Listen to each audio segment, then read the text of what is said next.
grupos de pesquisa, né, seminários científicos. Então, o palestrante de hoje é o Kedson Alves Silva. Isso. O Kedson, ele possui mestrado em computação pela Universidade Federal Fluminense, fez graduação na Universidade Federal do Tocantins. Atualmente, ele é aluno de doutorado no Instituto de Computação da UF. E é monitor aqui no IPATEC das disciplinas de algoritmos e teoria da computação. Trabalhou bastante com grafos durante o mestrado, então é uma oportunidade da gente ouvir um pouco de pesquisa na área de grafos, que é um objeto que a gente estuda em matemática discreta. Então, agradecer ao Kedson e fica à vontade, Kedson. Vamos lá. Bom, boa tarde. Como o Everton já me apresentou, eu não vou entrar em detalhes mais. Mas, como ele falou, eu fiz minha graduação na Universidade Federal do Tocantins e vim fazer um mestrado no Rio, lá em Niterói, na UF, né? E durante o meu mestrado, eu fui orientado por ele e co-orientado pelo meu orientador do TCC lá no Tocantins. E aí, durante o mestrado, a gente desenvolveu um trabalho bem interessante, que foi sobre o clicker curve, nas representações que a gente chama de representações LPG. Então, conversando com ele, eu achei que esse seria um tema bem legal de apresentar aqui, já que aborda alguns conceitos de complexidade, que tem algumas turmas que estão vendo aqui e outras verão. Então, eu acho que é bem interessante para a gente apresentar aqui. Bom, como o tempo é meio limitado, então eu não vou me aprofundar muito, mas a ideia aqui é dar um contexto geral da classe, que nós abordamos na pesquisa, e o problema, né, que é o clicker curve que a gente aplicou nessa classe. Então eu vou dar meio que uma visão geral do problema, das classes, que vocês entendam como funciona, e depois apresentar os resultados, alguns dos resultados que a gente conseguiu. Eu não vou conseguir adentrar muito, mas eu vou tentar passar o máximo que der. Bom, mas lá no título já tinha a questão de grafos LPG. LPG, EPG, mas o que seria EPG, né? Bom, em 2009, Golumbik definiu uma classe de grafos chamada grafos EPG, né? Que são basicamente uma classe de grafos de intersecção de caminhos em uma grade quadrangular. Então, qual é a ideia? Eu tenho um grafo, normalmente tem a representação padrão com vértices e arestas, só que nesse modelo de representação, nesse modelo de intersecção, nós vamos representar o grafo em uma grade quadrangular, imagine como um plano cartesiano, e nesse caso o nosso grafo aqui, ele vai ser, o nosso vértice do grafo vai ser representado como caminhos que seguem as linhas da grade, né? Então, basicamente, o vértice P de A, o vértice A vai ser representado como caminho P de A, esse Lzinho aqui. Para ficar melhor a visualização, a gente não colocou um caminho em cima do outro, mas imagine que na prática tem essa linha pontilhada da grade aqui, vertical, e esse segmento vertical do P de A aqui, ela está em cima dessa linha, da mesma forma que essa parte do P de B. Então, ele se sobrepõe na mesma linha da grade. Então, a ideia é essa, você vai representar cada vértice como um caminho, e se dois vértices são adjacentes, isso é, tem arestas entre eles, então vai existir alguma aresta da grade que esses dois caminhos se sobrepõem. Por exemplo, aqui, o vértice A e o vértice B possuem aresta, então eles estão sobre essas duas arestinhas da grade aqui, que está embaixo do P de B. Então a ideia é essa, cada caminho representa um vértice, e se possui aresta, eles vão se sobrepor em alguma linha da grade.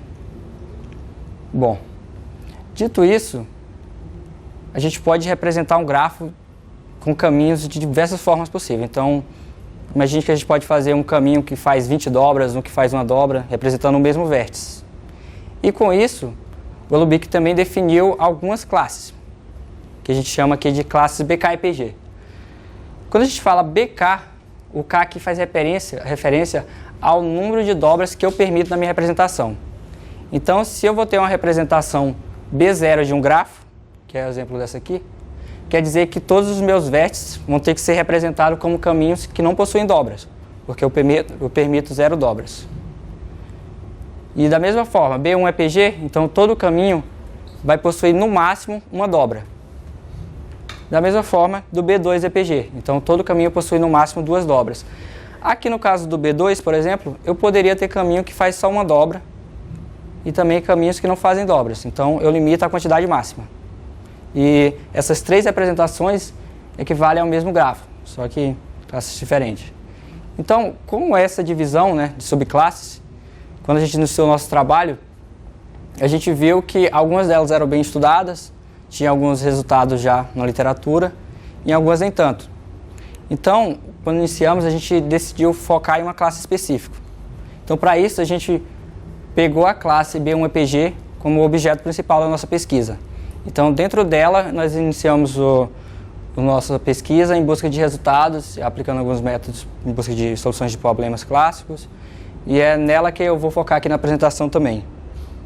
E aí, dentro dessa classe B1EPG, a Cameron, em 2013, também meio que subdividiu, porque ela viu que, dado uma representação B1EPG, os caminhos eles podem ser um L normal, um L invertido. Então, como todo caminho pode dobrar uma vez, então não importava muito a direção que ele iria dobrar. Então, numa representação geral B1EPG, existe L invertido, L padrão. Só que aí ela falou, e se eu restringir um pouco? Aí surgiu o conceito que a gente chama de grafos SPG. Aqui no nosso caso, o S faz referência a um conjunto. Conjunto de quê? Um conjunto de formas que os nossos caminhos da representação podem assumir. Que eu posso resumir nesses 4 conjuntos, porque os outros são meio que rotações desses caminhos, então são meio que equivalentes. Então, basicamente, para exemplificar, esse primeiro conjunto aqui, se eu falar que a minha representação é esse conjunto EPG, a gente chama aqui de LEPG, porque só tem um, quer dizer que na minha representação, todos os caminhos que possuem dobra só vão poder ser representados dessa forma. Eu posso ter segmentos, que são caminhos que não fazem dobras, mas todos os que fazem dobras têm que ter esse formatozinho de L padrão, que é o exemplo dessa imagem aqui, que seria um ciclo com 4 vértices representado na forma EPG. E também, para facilitar a nossa vida, eu não falei antes, mas a partir de agora eu não vou colocar mais a grade na imagem, para facilitar a nossa vida e ficar mais claro. Mas imagine que todos esses caminhos estão sobre uma linha de uma grade, no fundo. Edson, vale a pena falar que nessa área a ideia é, dado um grafo, saber se dá para representar ou não. Isso.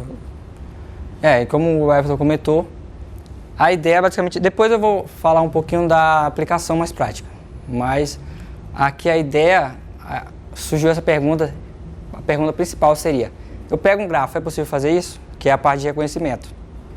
Quer dizer, todo grafo eu consigo ter uma representação B0EPG? Todo grafo eu posso ter uma representação B2? Então, essa meio que era a pergunta que se suscitou na classe principal, né? Depois eu vou aprofundar mais na aplicação e no porquê é interessante estudar a classe, né? Bom, então essa foi basicamente a primeira classe específica que nós abordamos, porque antes eu estava falando de BKEPG, B1EPG, e aí dentro dela veio essa LEPG, que foi especificamente um dos principais focos, né? Só que aí como eu comentei, a gente tem uma grade, onde nossa representação vai estar sobreposta, né? E essa grade possui 4 lados. Pode ser infinito, no caso, né? Só que aí, a gente pode pensar também em uma forma, e se a grade fosse limitada? Isso quer dizer o quê? A gente tem meio que o plano cartesiano, mas a parte superior tem um limite, então nenhum caminho vai passar daquele limite. O lado direito, o lado esquerdo, da mesma forma. Então, com isso, surgiu um outro conceito interessante, que a gente usa aqui o símbolo de derivada parcial para representar, mas eu vou chamar de DEL-EPG, para facilitar, né, a forma de falar.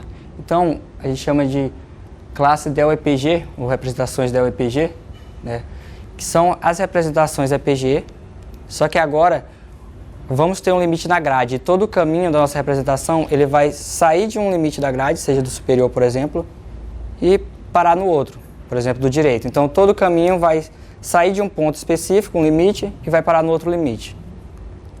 Por exemplo, isso aqui. Isso aqui, todo o caminho dessa representação surge nesse limite superior aqui e finaliza nesse limite aqui. Então, eu teria 4 lados, mas eu posso simplificar um pouco mais. O quê? E se eu definir só 2 lados?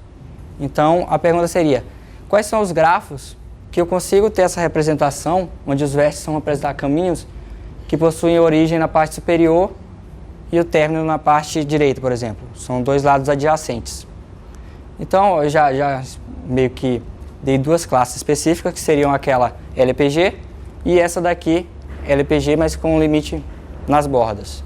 Bom, eu não vou aprofundar mais sobre essa classe, por enquanto a gente vai segurar essas duas, que é onde a gente vai trabalhar mais profundamente nessa exposição aqui. E agora vamos para o que interessa, né? Que seria o porquê que essas classes podem ser abordadas, o que são interessantes.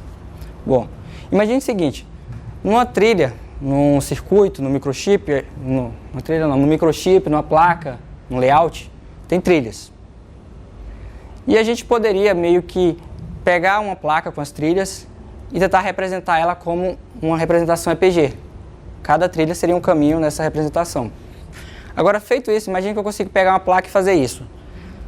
Fica mais fácil para trabalhar computacionalmente. Então, uma otimização que eu faria numa representação, seja diminuir a quantidade de dobras dos meus caminhos, a quantidade de caminhos, eu poderia fazer meio que associar a uma otimização que eu faria na placa, né, na placa de circuito. Então, se eu reduzir o tamanho, eu vou reduzir o tamanho da placa, já que as trilhas são representadas pelos caminhos.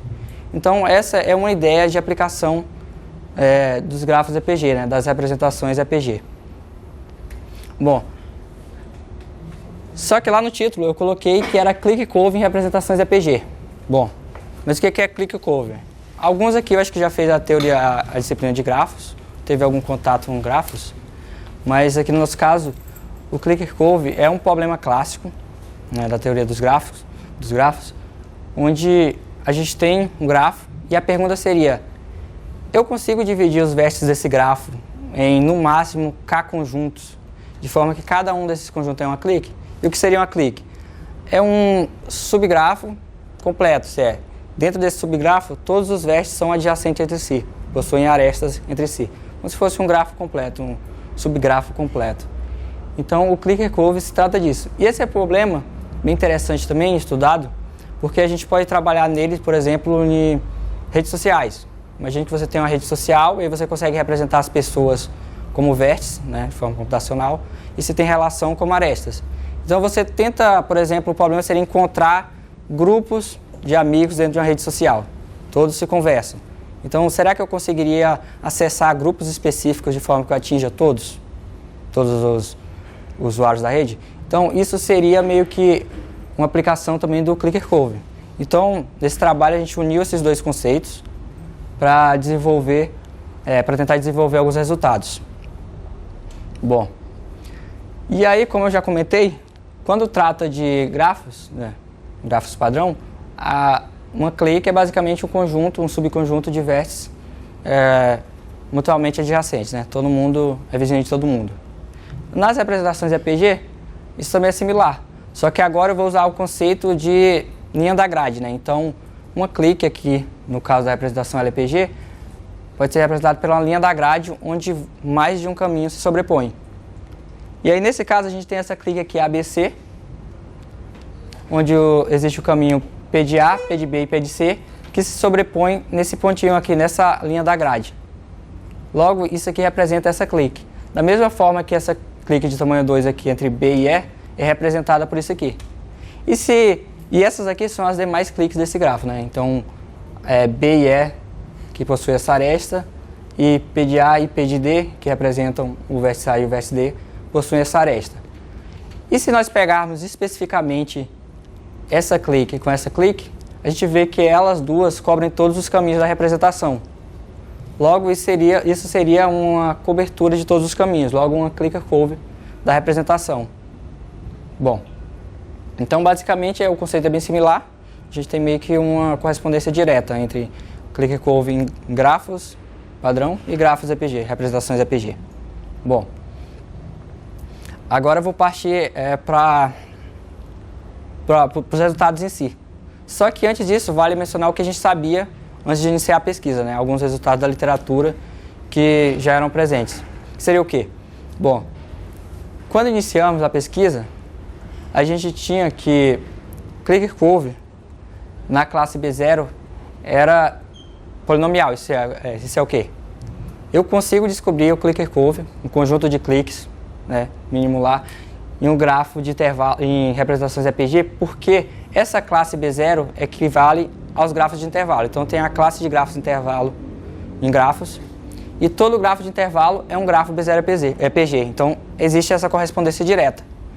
Logo, como o clicker curve é polinomial em grafos de intervalo, é polinomial também na classe B0. Então a gente já tinha esse resultado. E a gente sabia também que, dado uma representação B1 EPG de um grafo, a gente conseguia, em tempo polinomial, descobrir qual era o maior clique desse grafo, né?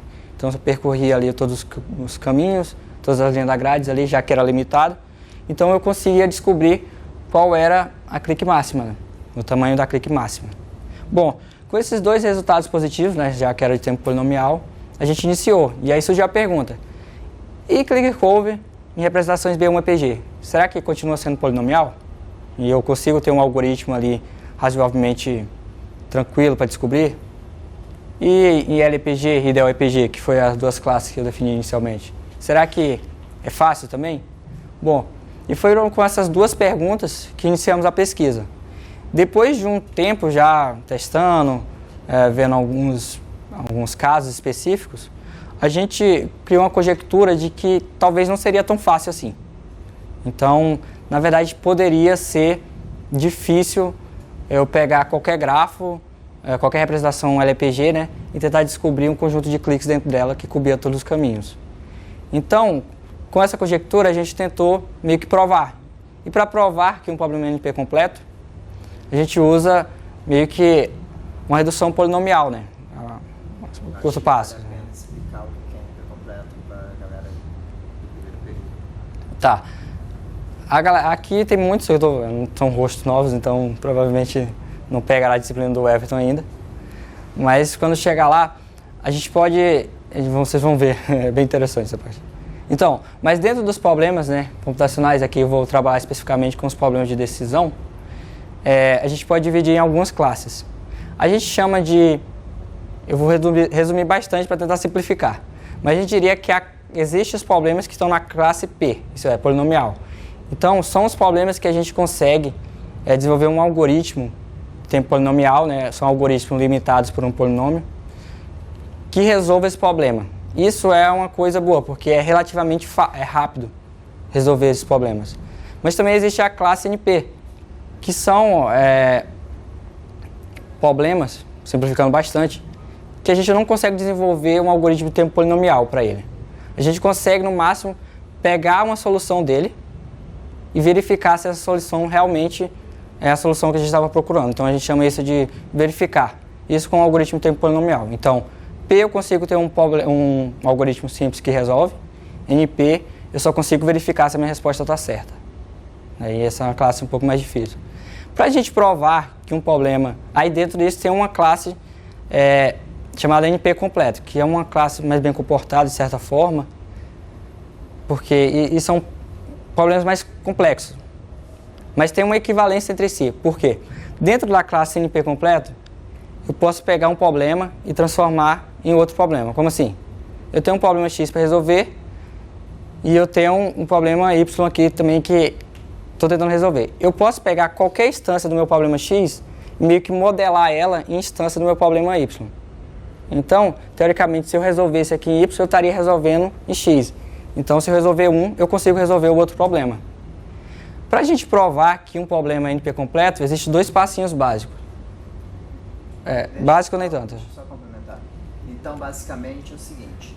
Você tem a classe dos problemas que a gente sabe resolver de forma eficiente. Essa é a classe P. Tem a classe dos problemas que não necessariamente a gente sabe resolver, mas a gente tem certeza que se alguém me der uma possível solução, a gente sabe verificar. Essas são as classes NP. O principal problema em aberto das ciências exatas é saber decidir se todo problema que você sabe verificar, você de fato sabe resolver. Porque o NP, em essência, a gente pode pensar, se alguém me der uma prova, eu sei verificar se aquela prova é verdadeira. E os problemas NP é o problema que eu sei de fato construir a prova. Então, se eu sei validar uma prova, eu sei de fato fazer a prova, essa é a principal questão em aberto. Então, em alto nível, a gente poderia sintetizar assim. Quando a gente prova que o problema é NP completo, a gente está provando, em essência, que não existe algoritmo polinomial, a menos que alguém prove que P seja igual a NP. Então, assumindo a hipótese de que P é diferente de NP, isso serve como uma prova de que não existe algoritmo polinomial. Então, hoje em dia, se você tem um problema que você não sabe resolver, uma forma de provar que muito provavelmente não tem solução é provar que é NP completo, solução em tempo polinomial. Já deixo uma deixa aí para vocês que estão estudando. Se conseguir provar que P é igual a NP ou provar que são diferentes, é $1 milhão de dólares. Mas vamos lá. Bem, dito isso, a gente viu que o nosso problema poderia não ser tão fácil, então poderia pertencer à classe NP completo, né? E aí, para a gente provar, deixa eu ver se tem aqui, isso aqui já serve. Para a gente provar que um problema é NP completo, a gente precisa de 2 passos. O primeiro é provar que ele está na classe NP. Isso é, a gente consegue desenvolver um algoritmo de tempo polinomial que, dado uma resposta para o nosso problema, a gente consegue verificar se realmente é uma resposta. No nosso caso aqui, do ClickCover, qual seria uma resposta para ele? Outra coisa aqui. Como eu estava falando, é um problema de decisão. O problema do ClickCover geral seria o quê? Eu tenho um grafo e eu quero descobrir o número mínimo de cliques que cobre todos os caminhos. Então eu crio o mínimo.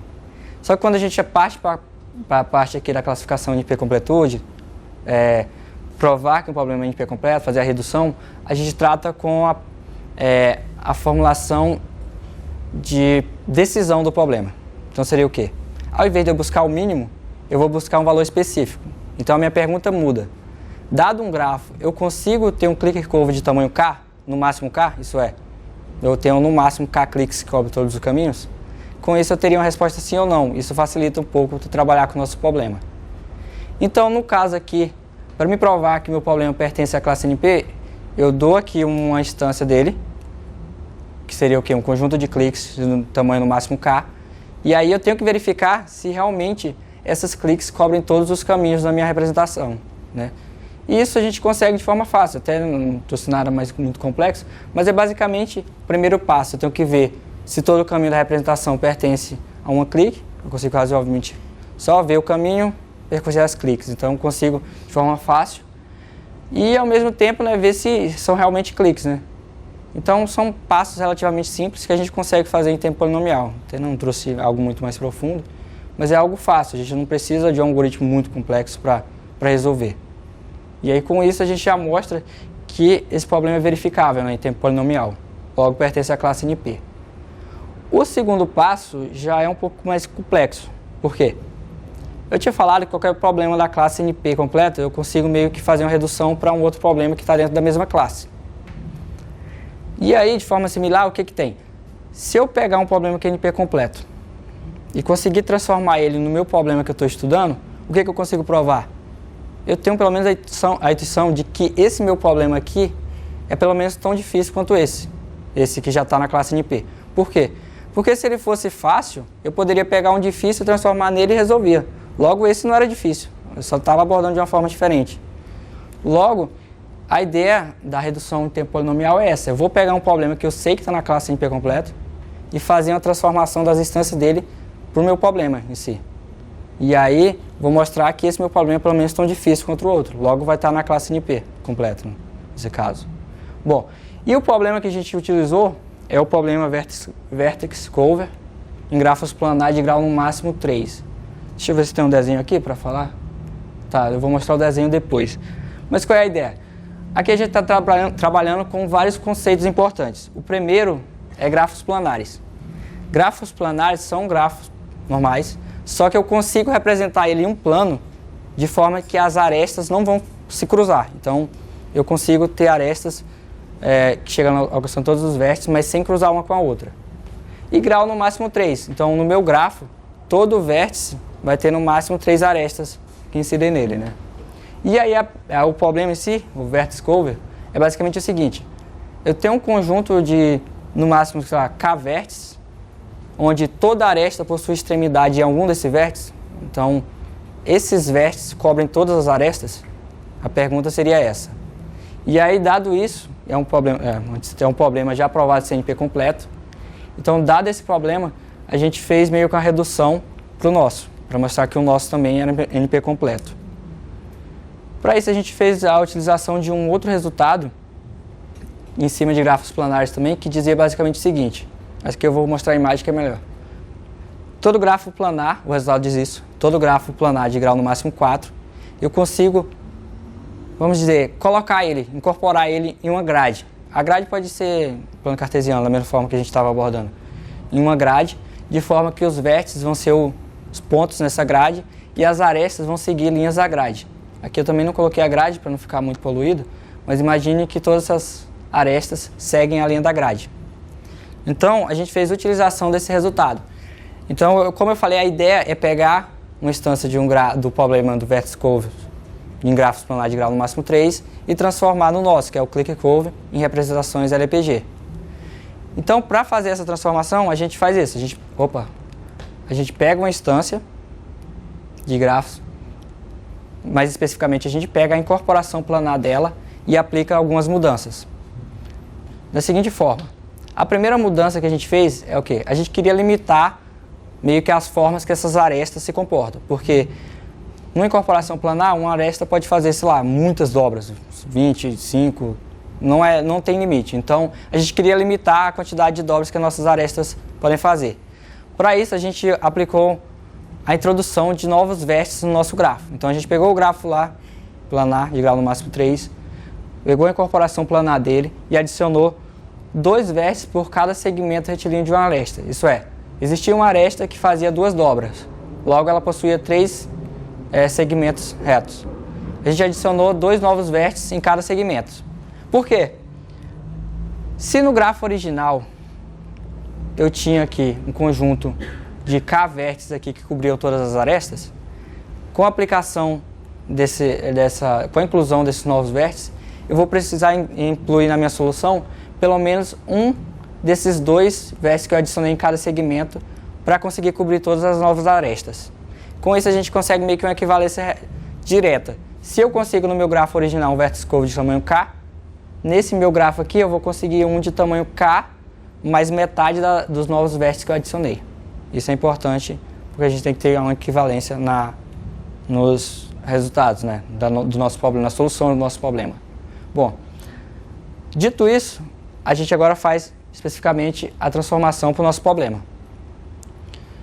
Eu falei inicialmente que numa representação LPG, os vértices são transformados em caminhos. Mas nesse caso dessa redução, a gente fez uma coisa diferente. A gente pegou as nossas arestas e transformou em caminhos da representação. Por quê? Porque se eu peguei essa aresta e coloquei ela aqui, por exemplo, como um L, e essa daqui como esse caminho aqui, o ponto que ela sobrepõe, que a gente chamou de clique inicialmente, aqui é representado por um vértice. Da mesma forma que aqui, esse vértice aqui, encontra 3 arestas, aqui ele representa uma clique de tamanho 3. Logo, a gente consegue uma correspondência direta entre vértice e clique. O que isso quer dizer? Quer dizer que se aqui, nesse grafo, eu tenho um clicker curve de tamanho K mais P, aqui eu vou ter, eu tenho um vértice curve de tamanho K mais Q, aqui eu vou ter um clicker curve de tamanho K mais Q. E eu consigo de um chegar no outro. Logo, se eu tiver aqui o meu clicker curve de tamanho K mais P, eu consigo ter aqui o vértice curve de tamanho K mais P, logo no meu grafo original eu consigo encontrar o meu vértice curve de tamanho K. Então, a ideia da redução em tempo polinomial é isso.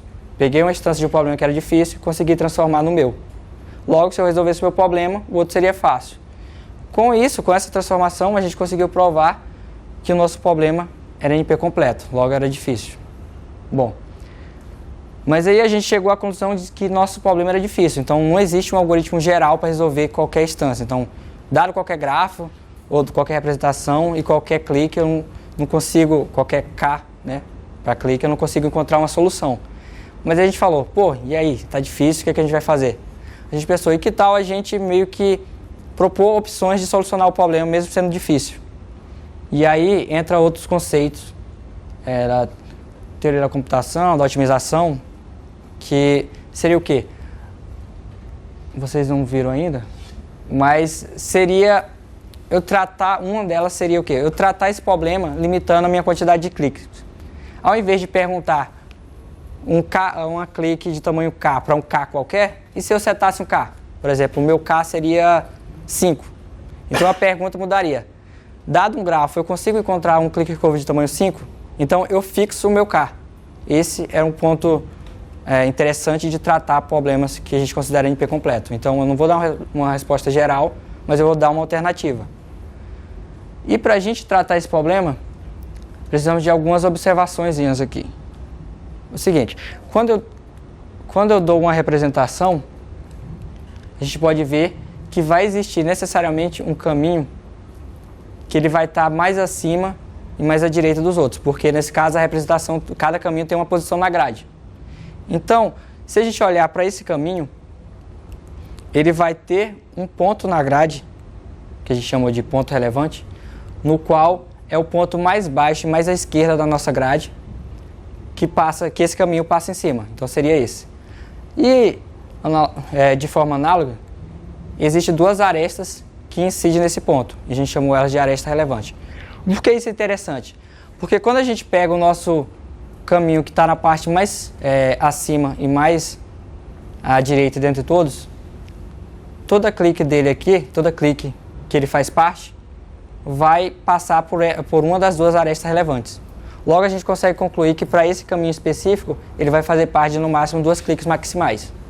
Dito isso, e apresentando o conceito de pontos relevantes, a gente consegue meio que ordenar os nossos caminhos em qualquer representação LPG da seguinte forma. A gente encontra os pontos relevantes de cada caminho e ordena ele de forma que o primeiro caminho da nossa representação é aquele que possui o ponto mais abaixo e mais à esquerda entre todos. E vai adicionando aqui na nossa ordenação de forma que o último caminho vai ser o mais acima e mais à direita. Criado isso, a gente consegue meio que criar um algoritmo meio que vai fazer uma busca, mas ele não vai tentar encontrar, como eu mencionei, o clicker curve geral. A gente consegue criar um algoritmo que busca uma quantidade específica de cliques. Então, por exemplo, eu sei que aquele meu vértice aqui, esse meu caminho, pertence a no máximo 2 cliques. Logo, eu sei que o quê? Alguma dessas 2 cliques vai ter que estar na minha solução. Beleza. E como eu falei antes, eu limitei o meu problema para um K em específico. Então, eu vou procurar no máximo K cliques. Como eu sei que uma das duas vai ter que estar, eu escolho uma das duas, removo aquele meu caminho da representação, removo ele e todos os caminhos que são adjacentes a eles. Logo, por exemplo, aqui eu vou remover, se eu escolher essa clique, eu vou remover o 4 e o 5. Esse aqui. Logo, o meu P3 aqui vai ser o meu último caminho dessa nova ordenação. Logo, eu olho para cá e vejo que ele, como não tem segmento vertical, essa aqui é a única clique que ele pode fazer parte. Então, eu escolho ela. E vou fazendo isso até eu escolher no máximo K cliques. Se eu escolher essas K cliques e ainda sobrar caminho na minha representação, eu sei que essa não é a solução. E eu vou fazendo isso até eu provar que todas as possibilidades de K cliques não são as respostas para o meu problema, o que me diz que esse grafo não é um grafo, não possui uma clique de tamanho K, como eu setei um K, né? Ou então eu vou encontrar a resposta, eu vou encontrar K cliques que cobrem todos os meus caminhos. Então a ideia geral é essa. E aplicando esse mesmo conceito, tem o seguinte. Como eu falei, esse último caminho, para ser coberto por alguma clique, ou essa clique aqui vai ter que estar, ou essa daqui vai ter que estar. Agora imagine que eu não quero uma resposta exata. Eu posso dar uma ideia aproximativa. Qual é a ideia? Ao invés de... Eu sei que para esse caminho, um dos dois vai ter que estar. Mas em vez de eu escolher um, e se eu pegar os dois? Então, eu escolho as 2 cliques, removo esse caminho e todos os outros que fazem parte dela, logo vai me dar uma sub-representação com uma ordenação também, que vai ter esse novo caminho aqui, mais acima e mais à direita de todos. Aí eu aplico o mesmo conceito. Se ele faz parte de no máximo 2 cliques maximais, eu adiciono as duas na minha solução. No fim eu vou chegar ao quê? A uma solução que, para cada escolha que eu fiz, pelo menos uma estava correta. Logo, essa solução que eu tenho é no máximo 2 vezes maior do que a ótima do meu problema, já que cada escolha, pelo menos uma estava certa. Então, essa é outra alternativa. Eu não dei a resposta exata, mas eu dei uma resposta que era no máximo 2 vezes maior do que a ótima. Bom, Agora, eu falei do problema mais difícil, né, mais completo, que era na classe LPG. Agora, eu vou falar um resultado mais interessante, um resultado positivo para a gente, que foi dentro da classe aqui da LPG2, que é aquela classe onde eu limito aqui onde meus caminhos podem ter origem. Por quê? Porque quando a gente olha para esse tipo de representação, a gente vê o seguinte: se dois caminhos se sobrepõem em alguma linha da grade, eles vão ter que necessariamente ter algum ponto de origem. Por exemplo, esse P4 e esse P3 se sobrepõem em uma linha da grade, logo eles têm que terminar em algum ponto. O que isso quer dizer? Isso quer dizer que a gente pode associar cada ponto de origem meio que a um clique. Então, cada clique vai ser representado por um ponto de origem. E com isso a gente tem o quê? A gente tem uma forma de transformar essa representação em um gráfico que a gente chama na teoria dos grafos de grafo bipartido. Por quê? Porque se eu pegar cada ponto e transformar em um vértice aqui no meu grafo bipartido, eu vou criar um grafo onde cada vértice representa uma clique maximal aqui da minha representação, que nesse caso aqui é um vértice. E o que isso quer dizer? Quer dizer que, voltando aqui rapidão, tem um resultado bem interessante que eu esqueci de falar, desculpa aí, na teoria dos grafos, que diz o seguinte: qualquer grafo bipartido, eu encontrar o emparelhamento máximo, e é a mesma coisa que eu encontrar um vértice curvo mínimo. Isso quer dizer o quê? Que eles são equivalentes, são iguais. E a gente tem um algoritmo para encontrar o vértice curvo mínimo em grafo bipartido. Isso quer dizer o quê? Tem um algoritmo de tempo polinomial que, dado um grafo bipartido aqui, eu consigo encontrar um conjunto de vértices que cobre todas as arestas. Mas lembre que quando eu peguei essa representação, eu construí um grafo que cada vértice representa uma clique. Logo, se eu encontrar um conjunto de vértices que cobre todas as arestas, é a mesma coisa que eu encontrar um conjunto de cliques que cobre todos os caminhos. E como é polinomial lá no grafo de partido, é polinomial nessa classe de grafo também. Logo, para a classe L, o problema é NP completo, para a classe del EPG2 é polinomial, né? Bom, para finalizar, eu só queria mostrar esse resultado que mostra o seguinte: até agora a gente trabalhou com a representação. Então eu tinha uma representação lá da grade com os caminhos que representavam os vértices do meu grafo. Mas encontrar esse, como o problema inicial, como o Everton tinha comentado, descobrir se um grafo pertence e possui uma representação não é fácil, né? Não é necessariamente fácil. Então, e se eu quiser descobrir o clique curve em um grafo que eu sei que ele é, eu não sei, mas inicialmente pode falar que ele não sei. Eu não sei se ele é LPG, eu tenho só o grafo e eu quero descobrir o clique curve nele, sem ter a minha representação. Isso é possível? Bom, a gente mostrou que é possível aplicar o nosso algoritmo FPT e o nosso algoritmo aproximativo, mesmo sem ter uma representação. Isso por quê? Porque quando a gente olha um caminho lá na representação, vai existir pelo menos um caminho, que é aquele lá mais acima e mais à direita, que ele faz parte de no máximo 2 cliques maximais. Isso quer dizer o quê? Que se eu tenho um grafo que pertence a essa classe LPG, necessariamente vai ter que ter um vértice que pertence a no máximo 2 cliques. Porque se eu pegar um grafo e todos os vértices desse grafo pertencem a no máximo a mais de 2 cliques maximais, então esse grafo já não tem representação LPG, porque eu sei que na representação vai ter que existir um. Dito isso, a gente consegue fazer o seguinte: eu não vou entrar em muito detalhe aqui, por causa do horário, mas a ideia é o seguinte: eu sei que toda clique maximal vai ter uma aresta relevante de algum caminho. Se em uma representação eu tenho N caminhos, logo cada caminho possui no máximo 2 arestas relevantes, que eu mostrei lá, a vertical e a horizontal. Logo eu consigo ter no máximo N vezes 2 cliques maximais. Isso é um limite.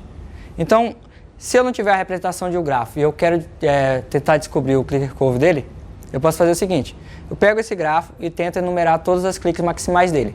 Se passar de N vezes 2, eu já sei que não é. Porque eu sei que se o grafo L tem que cumprir isso. Beleza. Então não passou. Então eu vou pegar todas essas cliques maximais e construir esse grafo. Que é o quê? É um grafo bipartido também, que de um lado eu vou ter o vértice representando todas as cliques e do outro os vértices normais do grafo. E se o vértice pertence a uma clique tal, vai ter uma aresta para ele. Com isso, eu consigo usar aqueles algoritmos que a gente usou. Por exemplo, o 2 aproximativo. Se esse grafo for um grafo LPG, então vai existir um vértice que pertence a, no máximo, 2 cliques. Logo, eu escolho as 2 cliques dele, removo todos os vértices que pertencem a essa clique. E aí vai ter um subgrafo.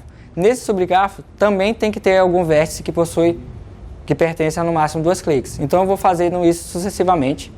No fim, se eu encontrar a minha solução do Clicker Cover, esse grafo é um grafo LPG, então eu encontrei a solução. Se no final, em algum ponto da execução desse meu algoritmo, pseudo-algoritmo, eu chegar a um subgrafo onde todos os vértices pertencem a mais do que 2 cliques, então eu consigo concluir que meu grafo não é LPG. Né? Então, a ideia geral que eu queria mostrar para vocês é isso. Eu não aprofundei muito, questão de tempo, mas a ideia era essa. Então, a gente pegou o nosso problema, a gente mostrou que é o problema Clicker Cover em grafos da LPG, a gente mostrou que ele era NP completo, era um problema difícil, e a gente propôs algumas soluções para ele, como o algoritmo FPT, que trata esse problema, mesmo sendo difícil, e um aproximativo, que me dá uma solução que não é exata, mas pode ser útil em alguns casos, né, específicos. E aí teve alguns outros problemas que a gente abordou também, que eu não vou entrar em detalhes aqui, mas foi, por exemplo, feedback vértice 7, a gente conseguiu provar que era NP completo, caminho hamiltoniano e ciclo hamiltoniano. Então, a ideia geral era essa. Agradeço pela atenção e qualquer dúvida, pode falar.